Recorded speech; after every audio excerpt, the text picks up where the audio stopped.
ఇప్పుడు ఏ నోట విన్నా సాహో రేవంత్ అన్న మాటే వినిపిస్తోంది. అసాధ్యమనుకున్న కులగలను సుసాధ్యం చేసి దేశానికి కొత్త తోవ చూపిన బహుజన బాంధవుడికి జనమంతా జేజేలు పలుకుతున్నారు. సీఎం రేవంత్ రెడ్డిని మనసారా అభినందిస్తున్నారు. ఈ మేరకు సీఎం రేవంత్ రెడ్డికి బీసీ సంఘాలు, ప్రజాప్రతినిధుల నుంచి అభినందనలు వెల్లువెత్తాయి. మరోవైపు కులగణనపై కేంద్రానికి తగిన సహకారాన్ని అందిస్తామని సీఎం రేవంత్ రెడ్డి చెప్పడం ఆయన పెద్ద మనసుకు అద్దం పడుతోంది.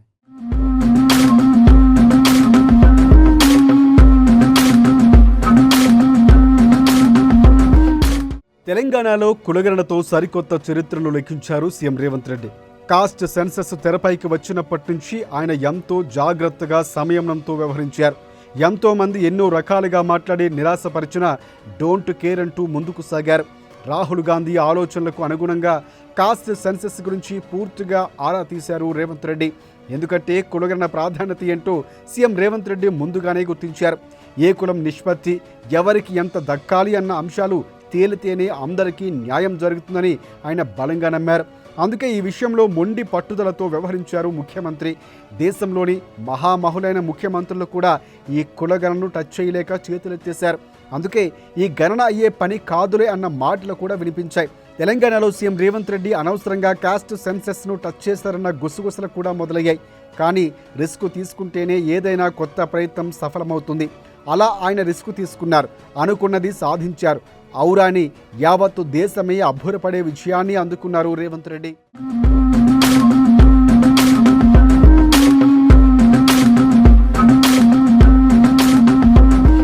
తెలంగాణలో కులగణన చాలా పగడ్బందీగా జరిగింది. కాస్ట్ సెన్సస్లో భాగంగా 8 పేజీల్లో 57 ప్రశ్నల ద్వారా వివరించి సేకరించారు. ఎన్యూమరేటర్ నుంచి సిఎస్ వరకు పలుమార్లు సమీక్ష చేశారు. కులగణన విషయంలో అనేక సూచనలు, సలహాలు వచ్చాయి. టోల్ ఫ్రీ నెంబరు ఇచ్చారు. ఆన్లైన్లో నమోదుకు అవకాశం ఇచ్చారు. ఎక్కడా రాజకీయ పార్టీల ప్రమేయం లేకుండా కులగణన చేపట్టింది తెలంగాణ ప్రభుత్వం. అన్నింటికంటే ప్రధానంగా ప్రజల నుంచి సేకరించిన సమాచారాన్ని గోప్యంగా ఉంచారు. కులగణనలో అన్ని పార్టీలు భాగస్వాములు చేశారు. అలా కులగణనను దిగ్విజయంగా పూర్తి చేసి తానెంత సమర్థుడో చాటుకున్నారు సీఎం రేవంత్ రెడ్డి. తెలంగాణలో కాస్ట్ సెన్సస్ దిగ్విజయం చేయడంతో కాంగ్రెస్ అగ్రనేత రాహుల్ గాంధీ గలమెత్తారు. తెలంగాణలో సాధ్యమైంది, దేశవ్యాప్తంగా ఎందుకు సాధ్యం కాదంటూ మోదీ సర్కారుపై ఒత్తిడి పెంచారు. దీంతో దెబ్బకు కేంద్రం దిగిరాక తప్పలేదు. ఇవాళ తెలంగాణ ఆచరించింది రేపు దేశం అనుసరిస్తుంది అన్న మాటను నిజం చేస్తూ కులగణనకు జై కొట్టింది కేంద్ర ప్రభుత్వం.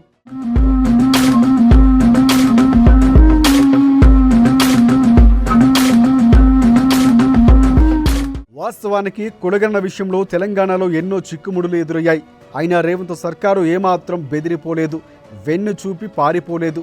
కాస్ట్ సెన్సస్లో ఒక్కో చిక్కుముడును విప్పుకుంటూ ధైర్యంగా ముందుకు సాగింది.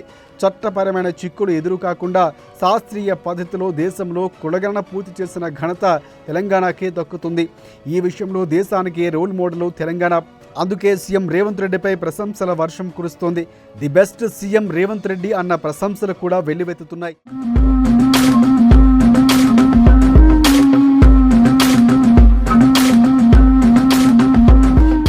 జనగణనలో కులగణన చేపట్టాలని కేంద్రం నిర్ణయానికి ప్రధాన కారణం తెలంగాణేనన్న మాట కూడా వినిపిస్తోంది. ఎందుకంటే అసాధ్యమనుకున్న కాస్ట్ సెన్సస్ను డిస్టర్బెన్స్ లేకుండా పూర్తి చేసి దేశానికి కొత్త దిశను చూపించారు సీఎం రేవంత్ రెడ్డి. అందుకే ఈ విషయంలో తెలంగాణ రోల్ మోడల్ అని దేశవ్యాప్తంగా ప్రశంసల జల్లు కురుస్తోంది. ముఖ్యమంత్రి రేవంత్ రెడ్డి ముందు చూపుతో మంత్రివర్గ ఉపసంఘాన్ని, డెడికేషన్ కమిషన్లను ఏర్పాటు చేశారు. భారతదేశ చరిత్రలో ఎవరూ చేయని విధంగా కులగణన చేయటంతో పాటుగా ఆ లెక్కలు ప్రకటించి బీసీ బిల్లుతో విద్యా, ఉద్యోగ రిజర్వేషన్లు పెంచాలని అసెంబ్లీ సాక్షిగా తీర్మానించాలని గుర్తు చేశారు.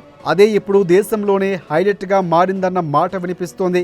బీహార్ ఎన్నికల ముందు కేంద్రం తీసుకున్న ఈ నిర్ణయం అద్భుత అంటూ జనం మెచ్చుకుంటున్నారు. స్పష్టంగా, పారదర్శకంగా, అత్యంత భద్రంగా ఈ వ్యవహారాన్ని మొత్తం ప్రభుత్వం ఒక ప్రతిష్టాత్మకంగా తీసుకొని అమలు చేయడం జరిగింది.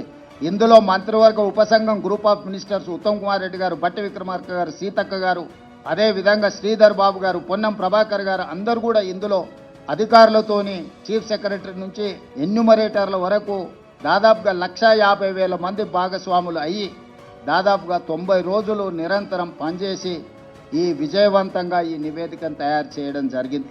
ఆ తర్వాత అసెంబ్లీలో తీర్మానం చేసినాం. 2 తీర్మానాలు చేసిన. ఒకటి, జనగణనలో కులగణన కేంద్ర ప్రభుత్వం తక్షణమే చేపట్టాలి. అదేవిధంగా బీసీ రిజర్వేషన్లను 50% పరిధిలో నియంత్రించడం కాదు, ఈ 50% పరిధిని దాటి రిజర్వేషన్లు పెంచాలి. అందులో 42% బీసీలకు రిజర్వేషన్లు ఇవ్వాలి అని మేము శాసనసభలో తీర్మానం చేసి కేంద్ర ప్రభుత్వానికి పంపించినాం.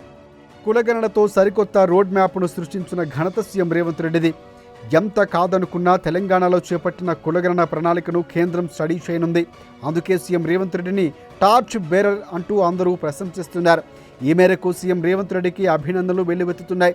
కేంద్ర ప్రభుత్వం నిర్ణయం నేపథ్యంలో పలువురు మంత్రులు, సలహాదారులు, ప్రజాప్రతినిధులు, బీసీ కుల సంఘాల ప్రతినిధులు రాష్ట్ర ముఖ్యమంత్రి రేవంత్ రెడ్డిని కలిసి అభినందనలు తెలియజేశారు. దేశానికి రోల్ మోడల్గా తెలంగాణను నిలిపిన ఘనత సీఎం రేవంత్ రెడ్డిదేనంటూ కూడా పొన్నం ప్రభాకర్, సలహాదారు కేశవరావు, పలువురు ఎంపీలు, ఎమ్మెల్యేలు, కార్పొరేషన్ చైర్మన్లు, రాజకీయ నాయకులు, బీసీ సంఘాల ప్రతినిధులు పెద్ద ఎత్తున జూబ్లీహిల్స్ నివాసానికి చేరుకొని ముఖ్యమంత్రిని అభినందించారు. తెలంగాణలో విజయవంతంగా కులగణన పూర్తి చేసిన నేపథ్యంలో కేంద్రం ఈ నిర్ణయానికి రావడం సంతోషకరమైన పరిణామమని కూడా వారు పేర్కొన్నారు.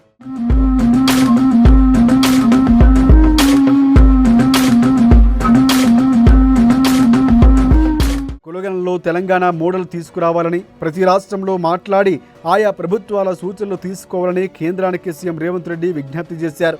కులగణన సమాజానికి ఎక్స్రే లాంటిదని రాహుల్ గాంధీ అన్నారని గుర్తు చేశారు. అన్ని రాష్ట్రాలకు నిపుణుల కమిటీ పంపాలని, కులగణనలో కేంద్రం, రాష్ట్రాలు కలిపి పనిచేయాలని ఆకాంక్షించారు. ఈ విషయంలో స్పష్టమైన మార్గదర్శకాలు రూపొందించాలని డిమాండ్ చేశారు. కులగణన పూర్తయ్యాక ఏం చేస్తారో స్పష్టంగా చెప్పాలని, కులగణన విషయంలో తెలంగాణ రాష్ట్ర అనుభవం వినియోగించుకోవాలని సూచించారు. ఈరోజు ప్రధానమంత్రి గారిని నేను అడుగుతున్నా, మీరు ఎప్పుడు మొదలు పెడుతున్నారు, ఎప్పటిలోగా జనగణన కులగణన చేర్చి పూర్తి చేస్తారో మీరు తేదీలను నిర్ణయించండి. అదేవిధంగా ఇది అమలు చేసే క్రమంలో మీరు తీసుకోబోయే నిర్ణయాలు, అమలు చేసే ముందు వచ్చే సవాళ్లను, సమస్యల్ని ఏ విధంగా అధిగమించదలుచుకున్నారో మీరు అన్ని రాజకీయ పక్షాలతో చర్చించండి. ఇది సీక్రెట్ డాక్యుమెంట్ కాదు, ఇది ఎనీ పొలిటికల్ పార్టీ రెస్పాన్సిబిలిటీ కాదు, ఇది గవర్నమెంట్ ఆఫ్ ఇండియా బాధ్యత. కేంద్ర ప్రభుత్వం ఒక నిర్ణయం తీసుకొని ఒక విధానాన్ని తెచ్చినప్పుడు అన్ని రాజకీయ పార్టీలతోనే పార్లమెంటరీ వ్యవస్థలో భాగస్వాములైన ప్రతి ఒక్కరితో చర్చించి వాళ్ళ సూచనలు తీసుకోవాలి. అందుకే నరేంద్ర మోడీ గారికి సూచన చేస్తున్న గ్రూప్ ఆఫ్ మినిస్టర్స్తో ఒక కమిటీ వేయండి, ఆఫీసర్లతో కూడుకున్న ఇంకొక ఎక్స్పర్ట్స్ కమిటీని వేయండి. గ్రూప్ ఆఫ్ మినిస్టర్స్ రాజకీయ పార్టీలతోని, అదేవిధంగా స్టేక్ హోల్డర్స్తోని, అదేవిధంగా సివిల్ సొసైటీస్తోని చర్చించమనుండ్రి. వాళ్ళ నుంచి వచ్చే సూచనలను, వాళ్ళ నుంచి వచ్చే సమస్యలను, ప్రశ్నలను ప్రభుత్వం వివరణ ఇవ్వడం ద్వారా పారదర్శకంగా ఈ ప్రక్రియను ముందుకు తీసుకెళ్లవచ్చు. ఈరోజు తెలంగాణలో దేశంలోనే మొదటి రాష్ట్రంగా తెలంగాణ నిలబడ్డది. ఇవాళ దేశానికే ఆదర్శంగా తెలంగాణ ముందు వరుసలో ఉన్నది. నిన్న రాహుల్ గాంధీ గారు అదే విషయం చెప్పిండ్రు. తెలంగాణ మోడల్ ఈ దేశానికి రోల్ మోడల్. ఈ రోల్ మోడల్ నుంచి మీరు నేర్చుకోండి, తద్వారా పకడ్బందీగా దీన్ని అమలు చేయండి అని రాహుల్ గాంధీ గారు సూచన చేసిండ్రు. నరేంద్ర మోడీ గారికి సూచన చేస్తూ, మీరు మా ప్రభుత్వం వైపు నుంచి మేము సహకరించడానికి సిద్ధంగా ఉన్నాము, కేంద్ర ప్రభుత్వంతో కలిసి పనిచేయడానికి సిద్ధంగా ఉన్నాం, మా అనుభవాన్ని కేంద్ర ప్రభుత్వంతో పంచుకోవడానికి మాకు ఎలాంటి బేసిజాలు లేవు. కులగణన చేసేందుకు కేంద్రం అంగీకరించిన నేపథ్యంలో మొదట రాహుల్కు అభినందనలు చెప్పాలన్నారు సీఎం రేవంత్ రెడ్డి. కులగణన కోరుతూ రాహుల్ 1000 కిలోమీటర్లు పాదయాత్ర చేశారని గుర్తు చేశారు. దీనిపై రాష్ట్ర ప్రజలకు ఒక స్పష్టమైన హామీ ఇచ్చామని, దేశానికి మార్గదర్శకంగా నిలిచామన్నారు. దేశంలోని అనేక పార్టీలు కులగణన కోరుతున్నాయి. కులగణన చేయాలని ఢిల్లీ జంతర్ మంతర్ వద్ద ధర్నా నిర్వహించాయన్నారు. కులగణన నిర్ణయం తీసుకున్న కేంద్రానికి ధన్యవాదాలు చెప్పారు. కులగణన విషయంలో కేంద్ర మంత్రులు కమిటీ ఏర్పాటు చేసి కేంద్ర మంత్రులు, సీనియర్ అధికారులను నియమించాలని సీఎం రేవంత్ రెడ్డి సూచించారు. శ్రీ రాహుల్ గాంధీ గారు కన్యాకుమారి నుంచి కశ్మీర్ వరకు 150 రోజులు 4000 కిలోమీటర్లు మండు టెండల్లో, మంచు కొండల్లో పాదయాత్ర చేస్తూ ఈ దేశ ప్రజలందరినీ కలిసినప్పుడు, దేశ ప్రజల యొక్క ఆలోచన, దేశ ప్రజల యొక్క గుండె చప్పుడు విన్న రాహుల్ గాంధీ గారు స్పష్టమైన హామీ ఇచ్చిండు ఈ దేశ ప్రజలకు. ఏ రాష్ట్రంలో మా ప్రభుత్వం ఏర్పడుతుందో ఆ రాష్ట్రంలో మేము జనగణనలో కులగణనను ఏర్పాటు చేస్తాము, వివరాలు సేకరిస్తాము. అదేవిధంగా కేంద్రంలో కూడా మా ప్రభుత్వం ఏర్పడిన ఎంబడే జనగణనలో కులగణనను కలిపి సమాచారాన్ని సేకరించి ఇది ఈ సమాజానికి సంబంధించిన ఎక్స్రే, ఈ ఎక్స్రే ద్వారా వాళ్ళు ఎంతమంది ఉన్నారో అంత వాళ్లకు నిధుల విషయంలో నియామకాల విషయంలో న్యాయం చేస్తామని రాహుల్ గాంధీ గారు హామీ ఇచ్చారు.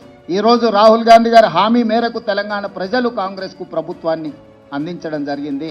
రాహుల్ గాంధీ గారు సూచనలు తీసుకుంటూ తెలంగాణ రాష్ట్రంలో కులగణను విజయవంతంగా ఎలాంటి వివాదాలు లేకుండా ఎలాంటి తప్పులు లేకుండా ప్రతిపక్షాలను అదేవిధంగా అందులో భాగస్వాములను అదేవిధంగా ప్రజా హక్కుల సంఘాలను అందరిని కూడా వాళ్ళ అభిప్రాయాలను సేకరించి ప్రశ్నాపత్రాన్ని తయారు చేసి చట్ట పరిధిలో రాజ్యాంగబద్ధంగా ఈ వివరాలన్నిటిని కూడా సేకరించి ఈరోజు దేశానికే ఆదర్శంగా నిలబడ్డాం.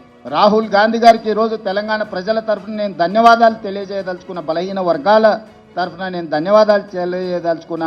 ఈరోజు పెద్దలు కేశవరావు గారు, హనుమంతరావు గారు, మధుయాస్కి గారు, పొన్నం ప్రభాకర్ గారు, అంజన్ కుమార్ యాదవ్ గారు, చాలామంది మిత్రులు, షబీర్ అలీ గారు, చాలామంది శాసనసభ్యులు, వీళ్ళందరూ కూడా నన్ను అభినందించడానికి వచ్చిండు. ఈ అభినందనలు నాకు కాదు, రాహుల్ గాంధీ గారికి చెందాలి. వారి ఆలోచనను, వారి సూచనలను తీసుకొని తెలంగాణ రాష్ట్ర ప్రభుత్వం ఈ కులగణను చేపట్టడం జరిగింది. కుల సంఘాల మద్దతు జంతర్ మంతర్లో కేంద్ర ప్రభుత్వం మీద పార్లమెంట్ జరిగేటప్పుడు ఒత్తిడి తీసుకురావడానికి రోజంతా ధర్నా చేసినాం. జాతీయ స్థాయిలో ఉన్న రాజకీయ పార్టీలు దాదాపుగా 16 పార్టీలకు సంబంధించిన ప్రతినిధులు ఆ నిరసన కార్యక్రమంలో పాల్గొని సంపూర్ణంగా మాకు మద్దతు ఇవ్వడం జరిగింది. ఈరోజు ఈ ఒత్తిడి మేరకు కేంద్ర ప్రభుత్వం నరేంద్ర మోడీ గారు నిన్న జనగణనలో కులగణనను చేర్చుతామని నిర్ణయించారు. ఈ నిర్ణయాన్ని స్వాగతిస్తున్నాము. ఇక్కడ రాజకీయాలకు తావు లేకుండా కేంద్ర ప్రభుత్వాన్ని అభినందిస్తున్నాము. మొత్తంగా అసాధ్యాన్ని సుసాధ్యం చేసిన సీఎం రేవంత్ రెడ్డికు సాహో అంటున్నారు జనం. బహుజన బాంధవుడిగా ఆయన చరిత్రలో నిలిచిపోతున్నారన్న మాట కూడా వినిపిస్తోంది. తెలంగాణకు ది బెస్ట్ సీఎంగా రేవంత్ రెడ్డి నవ చరిత్రకు నాంది పలుకుతున్నారని సబ్బండ వర్గాల జనం ప్రశంసిస్తున్నారు.